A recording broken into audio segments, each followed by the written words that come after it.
ఇవాటి రెసిపీ మెంతి paratha. Hi, welcome to Pampatis channel. ఇవాళ నేను మెంతికూర పరాటా చూపిస్తున్నాను. మెంతికూర కొత్తిమీర రెండు కడిగి వాషింగ్ మిషన్లో వాటర్ అంతా పోయేటట్టు చేసేసి కొంచెం ఫ్యాన్ కింద ఆరేసాను. ఇప్పుడు కట్ చేద్దాం ఇది.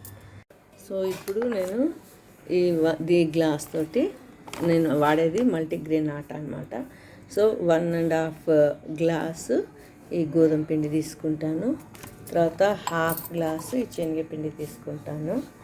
తర్వాత పసుపు, అది పచ్చిమిర్చి పేస్ట్ ఇది కొంచెం వేస్తాను.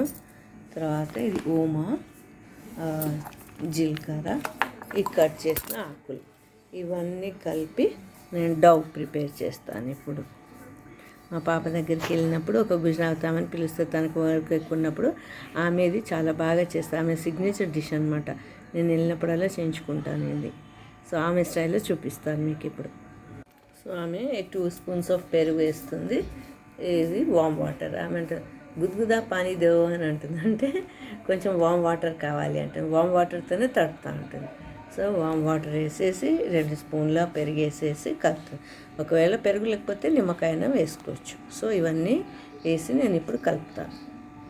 సో ఇలా నేను మంచిగా కొంచెం మెత్తగా, మరీ మెత్తగా కాదు, మరీ పూరి పిండిలా కాక ఇలా ఒత్తుకోవాలి. సో ఇప్పుడు మనం ఏం వేసాము ఇందులో 1.5 గ్లాస్ గోధుమ పిండి, 1/2 గ్లాసు శనగపిండి, కొంచెం పసుపు, పచ్చిమిరం, కొంచెం లైట్గా కొంచెం ఉప్పు ఎక్కువ వేసుకున్నాను, మెంతి కూర, కొత్తిమీర అండ్ జీలకర్ర, వాము.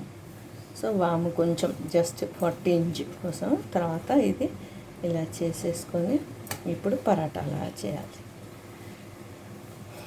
సో నేను వెళ్ళినప్పుడల్లా మా పాప ఆమెను గుజరాత్ ఆమెను పిలిపిస్తాను. ఎందుకంటే ఒకసారి ఫస్ట్ టైం పిలిచి పరాటాలు చెప్పిస్తాను, మెంతి పరాటాను అంటే నాకు మెంతికూర ఇష్టం ఉండదు, అంత చేసేది ఉంటుంది అని చెప్పాను. లేదమ్మా లేదు, చాలా బాగా చేస్తా చూడు అనేసి. అప్పటి నుండి నేనైతే వెళ్ళంగానే ఆమెను ఒకసారి పిలిపించమని చెప్తాను. సో ఇప్పుడు ఆమె స్టైల్లో చేస్తున్నాను. సో 90% సక్సెస్ అయ్యాను. ఆమెలాగా చేయడానికి వచ్చింది నాకు. సో నేను ఇది చూపిస్తాను. చాలామంది చేస్తారు, ఒక్కొక్కటి ఒక్కొక్క వే ఆఫ్ ప్రిపేరింగ్ అన్నమాట. ఆమె కాల్చడం కూడా భలే కాలుస్తుంది. నేను మ్యాక్సిమం చూపిస్తానండి ఆమె ఎట్లా కాలుస్తుందో. సో ఇలా పరాటా అలాగే వత్తుకోవాలి ఫస్ట్. సో ఇలా వత్తుకున్నాక ఈ పెంక మీద కాల్చుకోవాలి. ఫస్ట్ ఏం చేస్తుందంటే ఆమె నార్మల్గా మనం కాల్చినట్టే కాల్స్తుంది. కొంచెం ఫస్ట్ టిష్యూ లేకపోతే ఒక క్లాత్ పట్టుకొని ఇలా ఒత్తుతుంది. కొంచెం కాలనియండి, తర్వాత చూపిస్తాను. తర్వాత నెక్స్ట్ పరాటాకి ఏం చేస్తుంది, ఈ కాలింది ఉంటుంది, ఈ కాలింది దాని మీద వేసేసి మళ్ళీ ప్రెస్ చేస్తే ఎందుకు అలా ప్రెస్ చేస్తుంటే చాలా ఈవెన్గా కాలుతుంది అని చెప్తున్నారు. సో నేను ఇది చూపిస్తాను ఒకసారి. ఫస్ట్ ఇలా టర్న్ చేశాను. ఇప్పుడు ఆయిల్ రాస్తాను.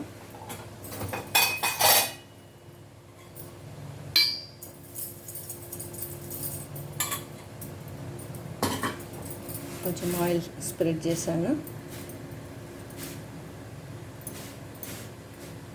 చాలా మంచిగా పల్సగా మెత్తగా చాలా బాగుంటుంది. స్టార్టర్లా తినేస్తాం మేము.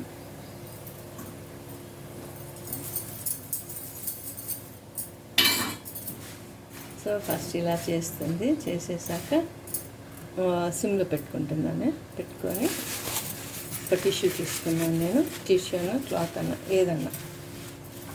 ఫస్ట్ చపాతీకి ఇలా చేస్తాను.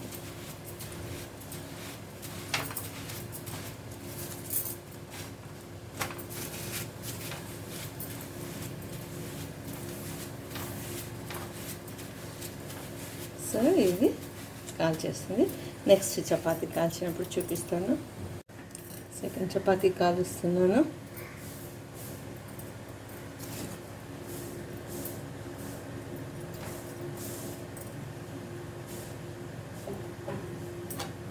లైట్గా కొంచెం ఆయిల్ వేస్తాను. మీ ఇష్టం, బటర్తోనే కాల్చుకోండి. నేనేమో లాస్ట్ బటర్ రాసుకుంటాను. తినేటప్పుడు వేడి వేడి ఉంటుంది కదా, అది బటర్ రాస్తాం.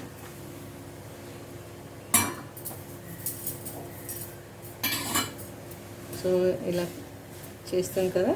ఇప్పుడు తిప్పేసి ఆమె మీడియం మంట పెడుతుంది. పెట్టేసి ఇది ఇలా పైన ఒక చపాతీ వేసేసి, చాలామంది ఇలాగే కాలుస్తున్నారు ఈ మధ్య, పరాటా కానీ చపాతీకి కానీ లేకపోతే పుల్కా కానీ అలా చేస్తారు.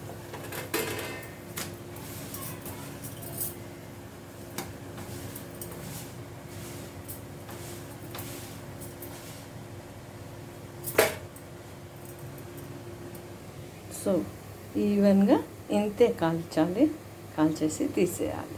సో మన methi paratha is ready to eat. So ఇలా బటర్ వేసుకొని తినచ్చు, లేకపోతే పెరుగన్నా పెట్టుకోవచ్చు, మీ ఇష్టం. కానీ చెప్తున్నాను కదా, నేనైతే ఒక స్టార్టర్ లాగా తినేస్తాను. అసలు ఆమె చేస్తూ ఉంటేనే తీసేసుకొని బటర్ రాసేసుకొని చెమింది తినేస్తూనే ఉంటాను. అంత టేస్టీగా ఉంటాయి ఆమె చేస్తుంటే. సో ఒకసారి ట్రై చేయండి మీరు కూడా. ఎలా వచ్చిందో కామెంట్ బాక్స్లో పెట్టండి.